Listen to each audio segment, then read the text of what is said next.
Hello everybody, welcome to Monday Morning Must Knows. My name is Merlin Rothwell, and here are several things to pay attention to for the upcoming trading week. Now, as you probably saw, Monday, Tuesday, Wednesday, Thursday, ugly days for most of the major market indexes last week. And then on Friday, bam, a good jobs report. As we outlined last week, we wanted to pay attention to our Friday session because that was bringing a lot of volatility, and lo and behold, it did. We saw some great moves up for the broad market indexes. What will this week hold? Well, I don't know which way it's going to go, but I can tell you we have some very exciting news happening with earnings calendar. That's right. I know. Earnings, it's been so boring, Merlin. Why would you want to talk about earnings? Because we got some monster things happening on earnings. Take a peek at the calendar. You have 52 companies reporting. Monday, nothing. Tuesday, you've got PepsiCo. Wednesday, you've got nothing as well. And then Thursday gets a little better. Delta Airlines, Walgreens Boots Alliance, Domino's Pizza, Fastenal, and Infosys. And on Friday, I'm going to put a little crown on the top there Friday because the king is back. It's the kickoff to earnings season. The big daddy, the big names, JP Morgan, Citibank, Wells Fargo, PNC Financial, BlackRock, Progressive, and United Health. What this means is we are officially off to the races with regards to earnings. That's a good thing because it means more volatility, like you haven't had enough. So keep your eyes open on Friday because what happens with some of these financial firms may dictate what happens with our markets going forward. Remember, the long-dated bonds yields have been rising dramatically. We just recently saw that 10-year go over 4.8%. That big surge may actually have an impact on banks to the negative. We've seen some pretty downtrending stocks and Charles Schwab and some of the other major financial firms out there. Let's see if that continues and what the earnings announcements show for financial firms, at least to start that earnings season.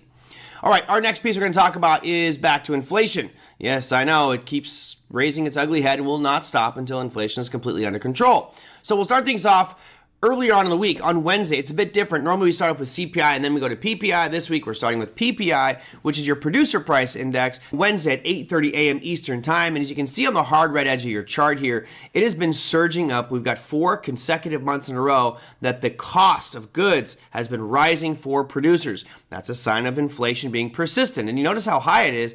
It's getting back to those levels that we saw from 2021 and early 2022. That's not a good thing. So expectations are that we're going to see that number drop from 0.7 to 0.3, going back to the bar that was just before it. So in theory, we should see inflation take a step back, but time will tell, and we'll have to wait and see what happens on Wednesday. The good news is that is 1 hour before the markets open, so the volatility will already be priced in when those markets open on Wednesday. But wait, there's more. We take a step forward just one day, and you get the consumer price index, which passes that inflation number on to you and I.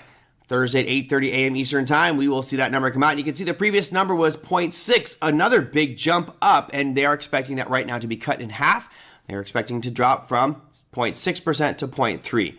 While this is all fine and dandy and important to look at on a month-over-month basis, it's even more important to look at the year-over-year basis and see how things have actually been changing long-term. Here we have consumer price index numbers, which of course comes out at, as just mentioned, Thursday at 8:30 a.m. On the right-hand side of your chart, you can see we've had a pretty sharp decline from those 2022 highs when we were, 8-9%. That was pretty steep. It's been a great decline, but all of a sudden, the past 3 months, as you can see right here, we've seen an increase in CPI numbers, all the way up to 3.7%. Now, is this the end all? No, it just means we have a trend moving to the upside, and our data this week may give us some clues as to where the Fed is going to start to position itself for that November 1st meeting, which is coming up rather quickly. Okay, we've gotten a couple pieces of information out of the way. I've got one more, which is very different, kind of an oddball, and isn't a specific date or time. As you may know, this gentleman right here has been in the spotlight for quite some time. This is Sam Bankman-Fried, who is now on trial for all the issues that went on with Alameda Research and FTX. A lot of people saying fraud, scam, Ponzi. A lot of people debating whether he's going to go to prison or not. Now, why did I put this one on here?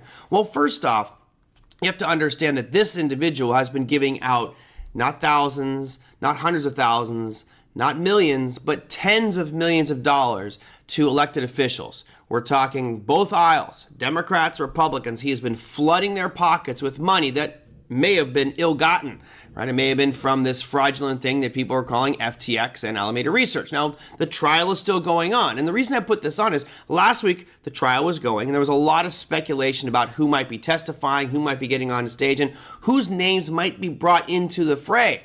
And also, do some politicians stand up and start to defend him or throw their weight around to try to influence this court decision and this trial. So it's going to be going on all week. Expect volatility, particularly those of you who are in the cryptocurrency space. As you may know, Alameda Research and FTX have a tremendous amount of crypto in their assets. FTX has over $1 billion worth of Solana tokens, which now can be sold on the open market, and that may create some waves.